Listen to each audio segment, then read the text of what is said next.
Topic is the history of the African American in Nashville between 1780 and 1930. And the author of the history is Dr. Bobby Lovett, the Dean of Arts and Sciences at Tennessee State University. Of course, Dr. Lovett, before we had our first commercial break, you were giving us an overview in reference to some of the things that you covered in this book. And let's continue that conversation and have you to sort of enlighten our audience during this segment of some of the things that they probably don't know about Nashville, Tennessee, and et cetera, and about African Americans in Nashville, that will make this book a part of their library and a part of the resources and a source instrument for them. Right.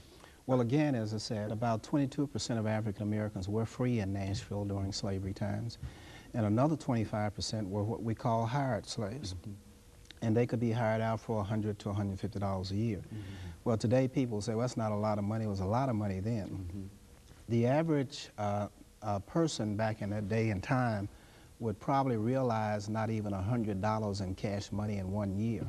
So for a slave master or owner to have a person to go out and earn $150 and they could take all of it or most of it was quite an investment.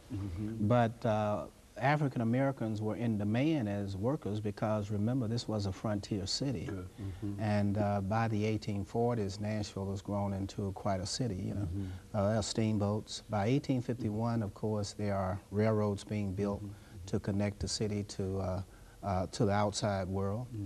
There are many businesses that are serving the agricultural sector here in Middle Tennessee. And also businesses like shipping that is serving the iron industry. Iron mines were operated all the way from Dixon County all the way up to the plateau, up to Kentucky. And about 10,000 slaves worked in those iron mines. And we call those the iron slaves. They took the ore and smelted it, just as they had done in Africa 600 years ago. They, of course, turned the iron into pots, into pans, into stoves, and other iron products, tools that people needed. And that was a big industry for Nashville and in Middle Tennessee. But in Nashville, the African Americans did all kinds of work. Almost all of the barbers were African American in Nashville. And that was a pretty lucrative industry back in that day and time. They consisted of, they made up 85% of all the skilled trades in the South in that particular day and time. So they were the carpenters, they were the bricklayers, the stone cutters, the stone layers, they were the coopers who made barrels, they made wagons, they were the shoemakers. Sarah Esdale, for example, owned the only ice cream shop which was on Church Street during that day and time.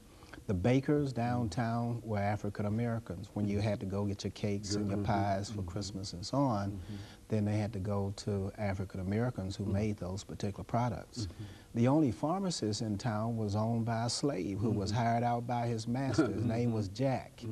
And they called him Jack the Root Doctor because all of the medicines that he had were from roots and herbs, and he was very knowledgeable of those particular roots and herbs that you could use for mending the body.